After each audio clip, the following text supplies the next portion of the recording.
Welcome to the Free from Binge Eating podcast with me, Brid, your host. Binge eating sucks. Trust me, I know. I was stuck in that spiral of binging, restricting, dieting, yo-yoing weight loss, feeling guilty and ashamed and hating my body for 10 years.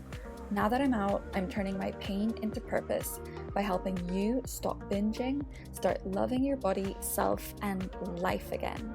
It's time to live free from binge eating. Are you ready? Let's go. Hello, all you beautiful souls. How are you today? So I thought I would drop in and give you this bite-sized tip. It's a really, really cool analogy I heard on another podcast, Don't Keep Your Day Job by Kathy Heller.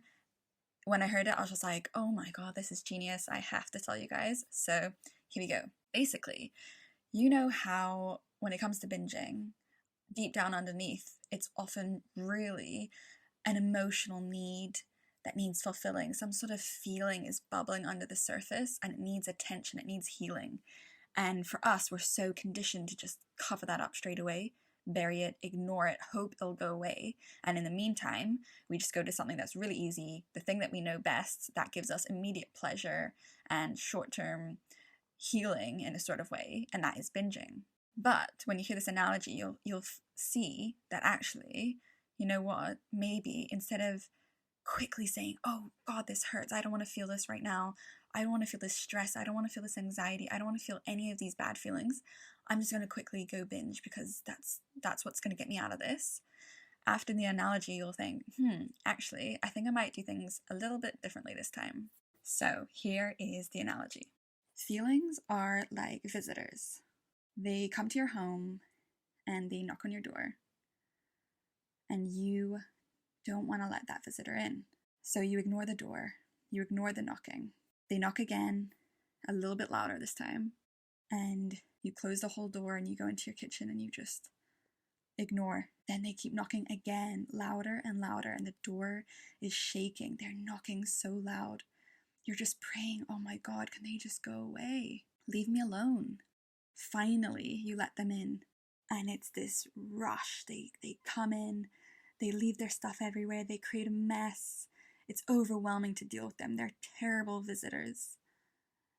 You don't know how to handle them. They're loud, they're mean. It's just too much to handle. And you just want to kick them out. Now, if we did things a little bit differently, we let the visitor in upon their first knock, their second knock. We were a good host, a good hostess. We let the visitor in, we looked after them. We asked them, what do you need? How can I look after you? And then you gave them what they needed. And then they're happy to go. Just like any other visitor, they're just a visitor. They'll come and go. They might stay for half an hour. They might stay for a day or a week. But every visitor will always leave.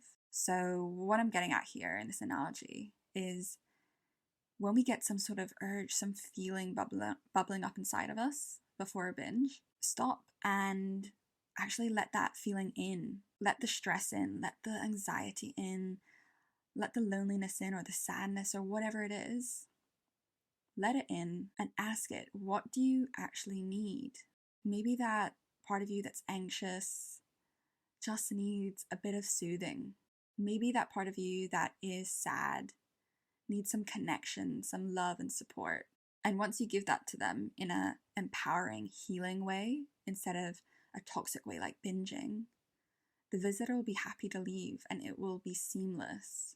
Instead of them building up over time, all bubbling up, and then finally, if ever that you let the visitor in, it's so difficult to manage and control, and it's this huge, overwhelming amount of emotions rolling in. So I hope that analogy was enlightening in some way. I know for me, it was like, whoa, that is such a cool way to look at it. And it makes so much perfect sense. That's it from me today. As I promised, a short bite-sized tip. I hope you have an amazing rest of your day. And just remember, let those feelings in. They're just visitors.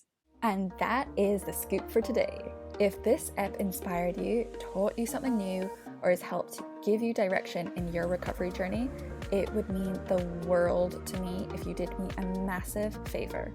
It'll only take 2 minutes, I promise. Review this podcast on whatever platform you're listening on. Once you've posted it, take a screenshot and DM that photo to me.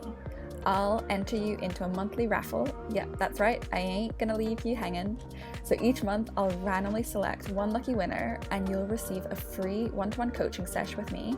It'll be super fun and valuable. And if you'd really love to give back more to me, it'd help me build this podcast so much more and reach so many more women if you shared it with someone else who you think will love it. Maybe it's a sister, a friend, a bestie, or your mom. I love you all so much. Thanks for listening and have a beautiful day.